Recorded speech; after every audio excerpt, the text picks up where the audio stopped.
residents of D.C., I'm not sure if you guys, anybody watching, happens to be the fallout that continued from this shooting that went down just near the Capitol, or was it the White House? 2 National Guard members are in critical condition after being shot just blocks from the White House in what investigators call a targeted attack. The suspect came around the corner, raised his arm with a firearm, and discharged it at the National Guard members. The suspect, identified as 29-year-old Ramanullah Lochinwall, allegedly tracked the guardsman before opening fire.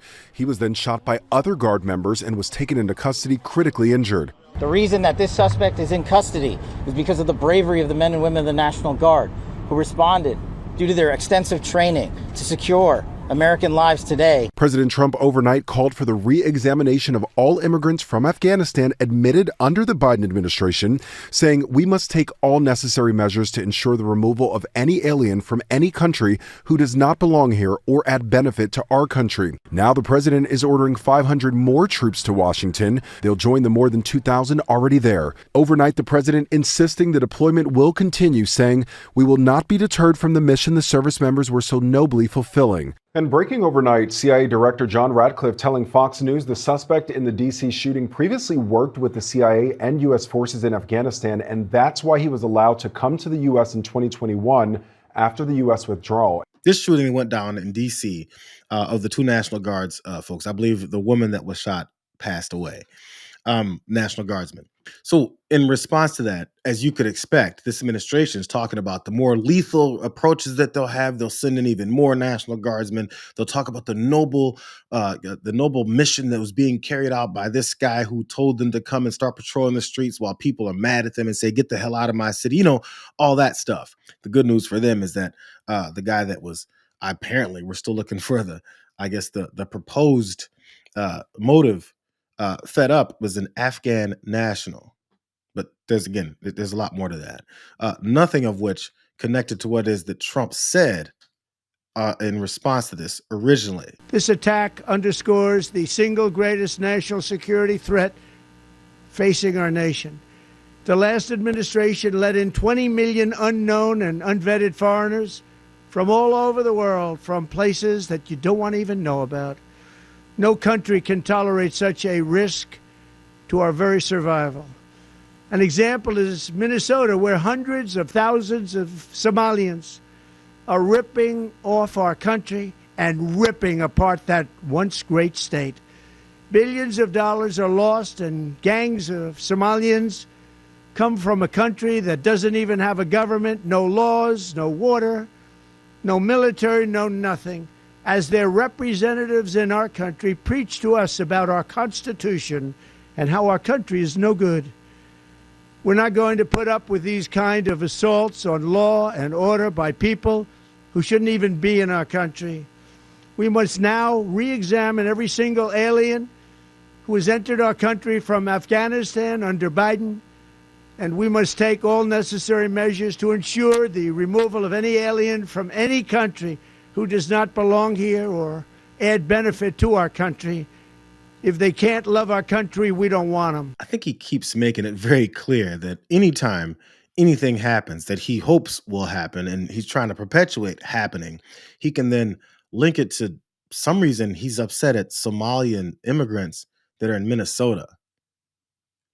Well, it's because he's a racist. I just want to give you guys the straightforward and simple answer. Every time he thinks of anyone that's not white and light-skinned enough, not pale enough for him, it turns into, oh, I know there's Somalians in Minnesota, so that has everything to do with this, right? Anybody that's brown must be disastrous to this country. That's what propaganda white nationalists always say.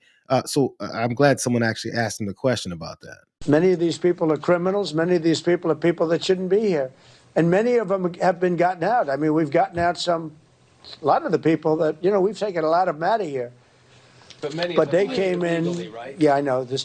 Many are wonderful. Yeah, I'm sure. I said many are here legally, though. What should they think in terms of their prospects? Well, they can't be happy, okay? They can't be happy. Because what's taking place between that, if you look at Somalia, they're taking over Minnesota, and we got a lot of problems with the gangs, with all of the things taking place in Minnesota. We have an incompetent governor, we have a dope governor. They can't be happy about what's going on. And if you talk about the Afghans, there's a problem because so many bad ones came in on the planes. They just walked in. Whoever the strongest people were physically in a way, but whoever the strongest, they got on the planes. There was no checking. They just swamped the planes. They took off. We had no idea who they were. Yeah, do you want to ask a question behind? Me? Hi, sir. Happy Sure. Thanksgiving. Hi. What do the Somalians have to do with this Afghan guy who shot the National Guard? Nothing, but Somalians have caused a lot of trouble. They're ripping us off for a lot of money. There's a tremendous amount of money going back to Somalia. What the hell are we paying money to Somalia for? But they're ripping off our country at a level that few people have been able to see before. Mm-hmm. That's about the only thing. You talk about competence. We have Ilhan Omar, who does nothing but complain about our country and our Constitution. And she comes from a country with practically no country. It's devastated, it's crime-ridden, it's a mess, it's a disgrace. And we took their people at a tremendous... We're not taking their people anymore. We're not taking their people. And we're getting a lot of their people out because they're nothing but trouble. Does that have anything to do with the shooting in D.C.?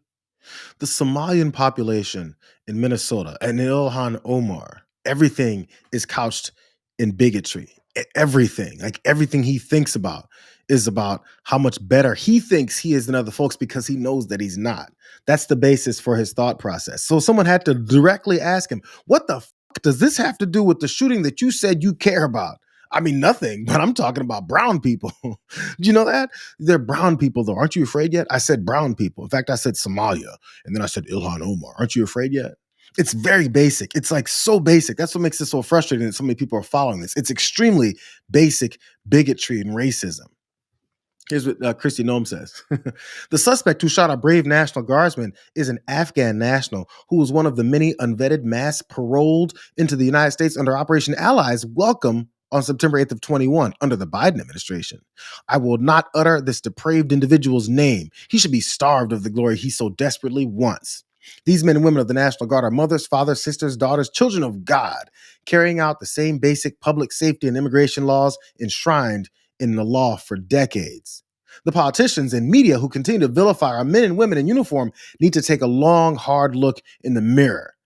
Brian and I will be praying hard for these two National Guardsmen, their families, and every American who puts on uniform to defend our freedom. So again, of course, use the military as a shield in front of you to try and throw off the fact that this is all full of bigotry. This is all full of hatred. It's the direct result of sending National Guardsmen into cities to do nothing and to act like they're doing something except for harass citizens waiting for them to respond like this. It's just the way it is. So I don't know, for some reason, again, every time Christy Noem goes on any kind of show, every time Kevin Hassett goes on any kinds of show, anytime Howard Lutnick goes on any kind of show, I'm wondering, what was the plan? Did you think this was going to go well? Do you know what the motive was at this point? Do you believe the suspect acted alone?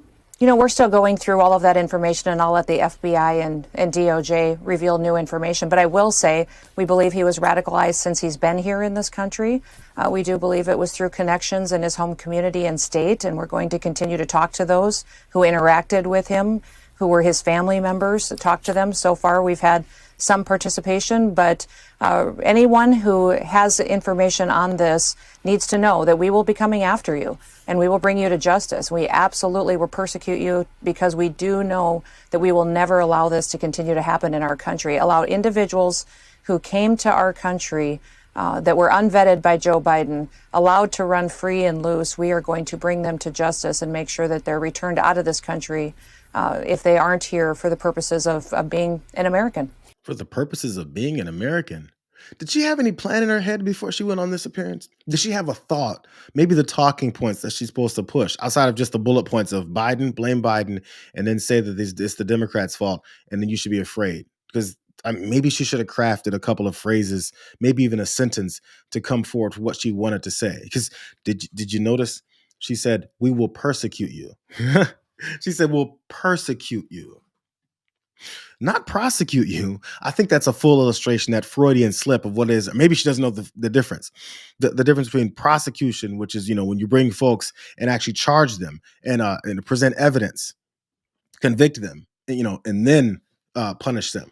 Instead, what this administration does is it persecutes people, to make sure that they harass them, that they vilify them in society, that they make sure everyone knows, in their opinion, that they deserve to be ridiculed, maybe attacked, murdered, killed. Who cares? They're brown.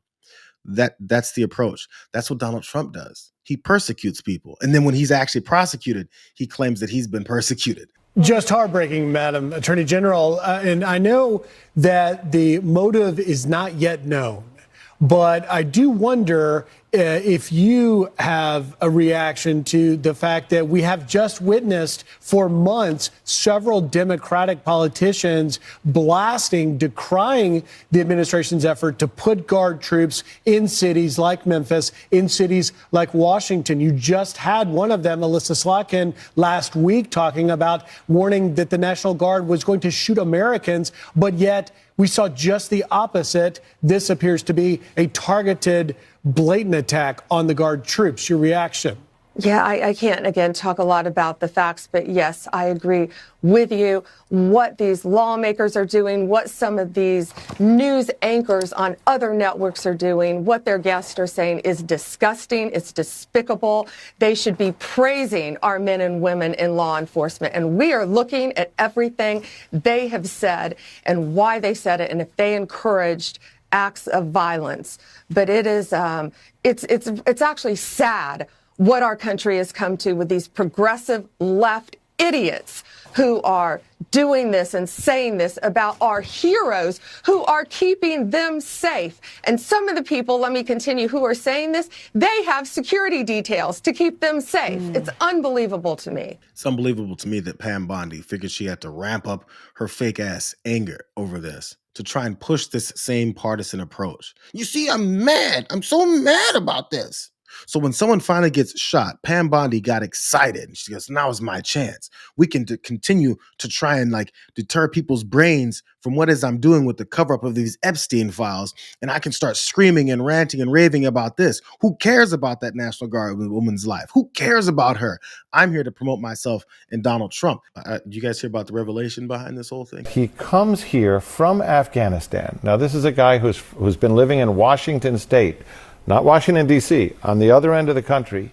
He comes here from Afghanistan in the summer of 2021. Remember what that was like.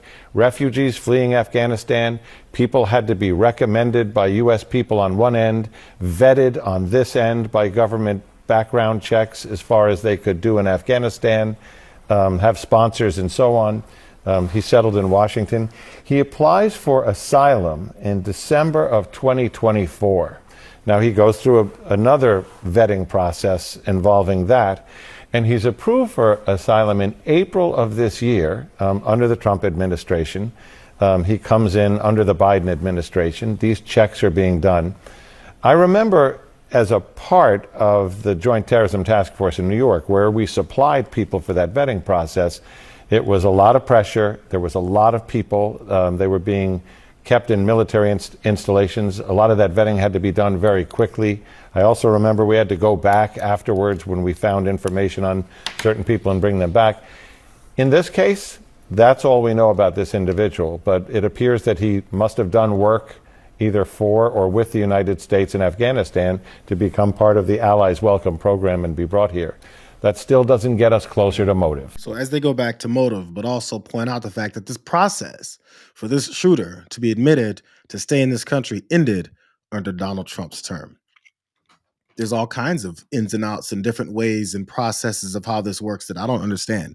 And we'd be able to go through all that gray area if we weren't always working in the black and white area of Donald Trump saying everything I do is wonderful and great and everything Joe Biden did was disastrous and everything that I've done is actually his fault.